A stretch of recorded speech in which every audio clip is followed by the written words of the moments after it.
Donc, à partir d'ici, euh, on va revoir le lien avec les mathématiques qu'on vient de dériver et les autoencodeurs variationnels, les VAE, Variational Autoencoder. Donc, première question qu'on peut se poser, c'est comment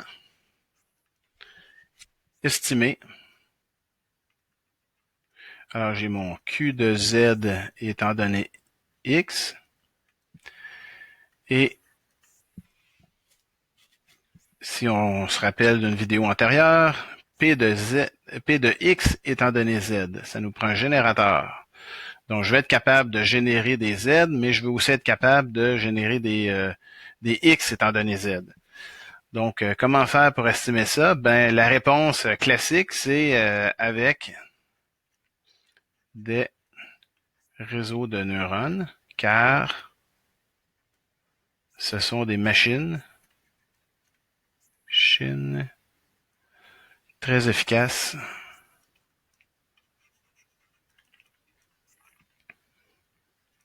pour estimer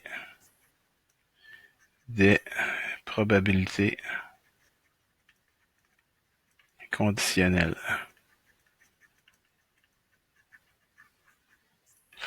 Ce sont des machines très efficaces pour estimer des probabilités conditionnelles. Donc, en gros, ce qu'on va dire, c'est que là, ça revient à notre illustration des autoencodeurs variationnels.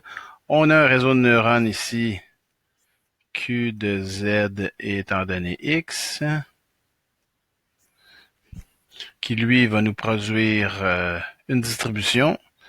Et de l'autre côté, on a un P de X étant donné Z, qui est ici.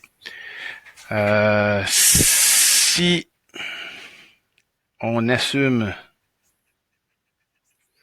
que P de X, que P de Z, pardon, est une gaussienne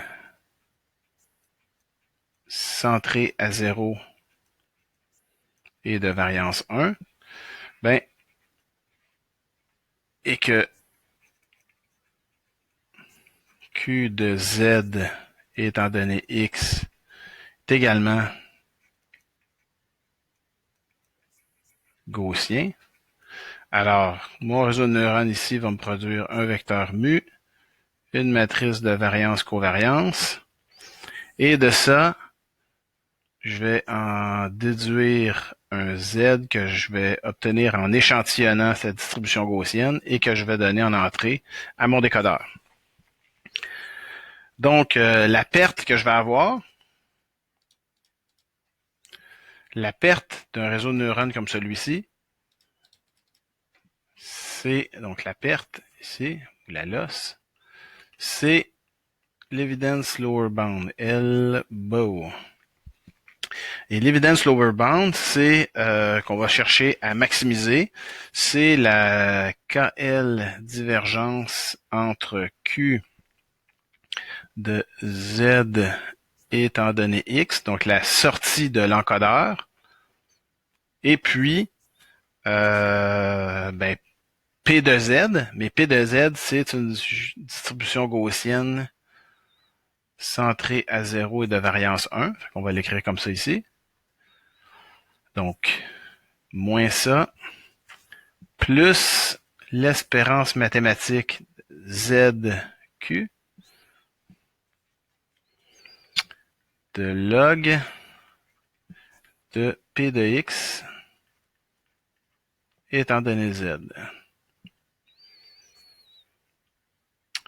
En général, on va plutôt dire qu'au lieu de maximiser la elbow, on va chercher à minimiser la loss. Donc, on va multiplier par moins 1 le terme qui est ici, ce qui va nous donner la chose suivante. Donc, au lieu d'avoir un moins, je vais me retrouver avec un plus ici, et vice-versa.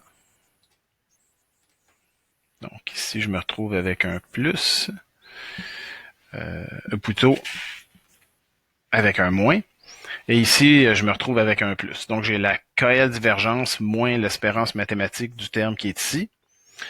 Et une espérance mathématique, c'est une intégrale, ce qui est un peu compliqué à résoudre.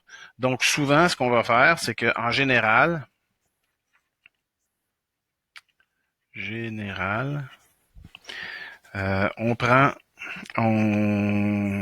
remplace l'espérance mathématique par approximation de Monte-Carlo.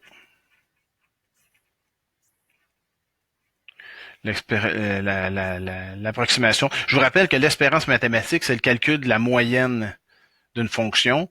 Ben, on va littéralement calculer la moyenne d'une fonction, mais sur un ensemble fini de données. Ça, c'est une intégrale, donc ça sera un ensemble infini. Donc, ça reviendrait à dire, j'ai ma KL divergence entre Q de Z étant donné X. Avec une Z 0, 1. Moins, ben là, je vais faire une moyenne sur K données que j'ai. Sigma somme de I égale à 1 jusqu'à K de log de P de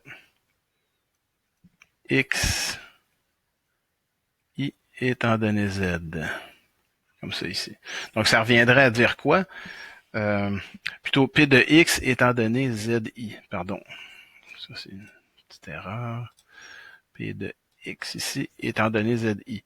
Donc, ça reviendrait à dire, c'est comme si je disais que, au lieu de prendre un seul échantillon Z, puis de le passer à travers, je viendrais prendre K échantillons Z au hasard.